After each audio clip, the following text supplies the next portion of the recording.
የክልሉ ባህልና ስፖርት ቢሮ የ2018 በጀት ዓመት የሁለተኛ ሩብ ዓመት እቅድ አፈጻጸም ሪፖርትን ለቋሚ ኮሚቴው በቢሮ ኃላፊ አቶ ኦላዶ ኦሎ ቀርቧል። የቀረበውን ሰነድ መነሻ ያደረጉት የደቡብ ኢትዮጵያ ክልል ምክር ቤት ሴቶች ወጣቶችና ማህበራዊ ጉዳዮች ቋሚ ኮሚቴ ሰብሳቢ ወይዘሮ መቤት ወንድሙ ቢሮ ብዝሃነትን ከማጠናከርና የንባብ ባህልን ከማጎልበት አንጻር የተሰሩ ስራዎች በጥንካሬ እየታዩ ናቸው ብለዋል። በጥንካሬ ያየናቸው ነገሮች አሉ። ከተቋሙ አንጻር ብዝሃነትን አንድነትን ከማጠናከር አንጻር የታዩ ነገሮች የክልሉን ብሔረሰቦች ባህላዊ ክብረ በዓላትን እንደነ ግፋታ መስቀል ዛሬ ላይ እየተከበረ ያሉን እንደነ ዳራሮ ሌሎች የዘመን መለዋወጫዎችን ከማስተዋወቅ ረገድ ከ100% በላይ የተፈጸመበትን አግባብ እንደ መደመር መንግስት ያስቀመጠውን ብዝሃነት የውበታችንና የጥንካሬን ምንጭ ነው የተባለውን ያንን በተግባር ያሳየ ያንን መርህ በተግባር ያሳየ ነው። የንባብ ተቋማትን ወይም ላይብረሪዎችን ከማስፋፋት አንጻር በገጠር ቀበሌያትና በወረዳ ከተሞች የህዝብ ንባብ ቤቶች እየተደራጁ እንደሆነ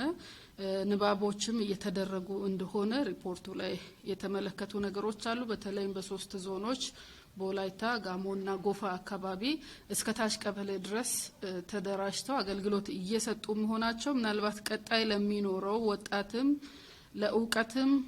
ለእውቀት መር ብልጽግና መሰረት የሚጥል ነው። ማህበረሰብ አቀፍ ስፖርትን በየደረጃው እንዲስፋፋ መሰራት አለበት ያሉት የቋሚ ኮሚቴው ሰብሳቢ ወይዘሮ መቤት የቀረበውን ሰነድ መነሻ አድርገው የተለያዩ ጥያቄዎችን አንስተው በቢሮው ኃላፊ አቶ ኦላዶ ኦሎ ምላሽ ተሰጥቷል። ስፖርት በራሱ የቱሪዝም መዳረሻ ነው በያለበት ቦታ።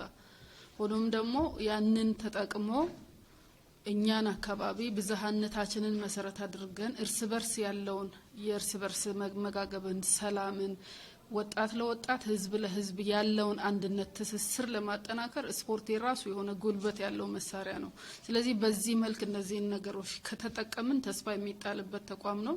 ስፖርቱን ከኩነት ጋር ማገናኘት በጣም እኛም የምንፈልገውና በቀጣይም በደንብ የምንሰራባቸው ስራዎች ናቸው። እያንዳንዱ ኢቨንት ከስፖርት ጋር ምክንያቱም ስፖርት ማህበረሰብ ውስጥ አንድነትን ወዳጅነትን ለመፍጠር ያለው አቅም ትልቅ ነውና ይሄን ፖቴንሻል ተጠቅመን የፓርቲውንም ኢሳቤ ይሁን ከማድረግ አንጻር ትልቅ ትርጉም ያለውና ከዚህ አንጻር ብዙ የምንሰራቸው የማይዳሰሱ ባህላዊ ቅርሶችን፣ ባህላዊ ግጭት አፈታት ስርዓቶችን፣ ጭፈራዎችን፣ አልባሳትን ቅድም ፊላ ያላችሁትን አልባሳትንም ለትውልድ እንዲተላለፍ ለማድረግ የተጀመሩ መነሻ ስራዎች ሊጠናከሩ ሊበረታቱ ይገባል። ሌሎችም መውጣት ያለባቸው እንዲወጡ ደግሞ መስራትን ይጠይቃል። ቅርሶችን ወደ ዩኔስኮ ከማስመዝገብ አንጻር አብረን የምንሰራቸው ስራዎች ናቸው። ሜሞራንደም ኦፍ አንደርስታንዲንግ ተፈራርመን በተለይ ፊላ ፕሮጀክት ላይ ድቡሻ ላይ ጊፋታ ላይ ብቻችን እየሰራናቸው ስራዎች አሉና ይሄም ከሚመለከታቸው ስፔሻሊ ከቱሪዝም ቢሮ ጋር በጋራ የምንሰራቸው ስራዎች ናቸው። እንደ ምክር ቤት የምናየው ፊዚካልና ፋይናንሻል አፈጻጸሙን ነው እኛ ኮምፔር የምናደርገው። ፊዚካሊ ይሄን ያህል አፈጻጸም አለ ከተባለ ፋይናንሻሊ እንደዛ ነው ወይ 50% አሳክተናል ከተባለ 50% ነው በጀት መሆን ያለበት። ሁለቱን ማየት የምንችለው ሪፖርቱ እኛ ጋር ሲመጣ ነው እና ሪፖርቱ ሙሉ በሙሉ አልተካተተም። ፋይናንስ ዘርፉ ብቻ አይደለም፣ የውስጥ ኦዲትም አልቀረበም፣ የፋይናንስ አጠቃቀም ውጤታማነትም አልቀረበም፣ ዘርፈ ብዙም አልቀረበም። ዘርፈ ብዙ ላይ ደግሞ በልዩነት የምናየው የባህልና ስፖርት ዘርፍ ለሴቶች፣ ለአረጋውያን፣ ለአካል ጉዳተኞች፣ ለህፃናት በተለየ ምን እየሰራ ነው የሚለውን ለማየት ነው የሚያስችለን።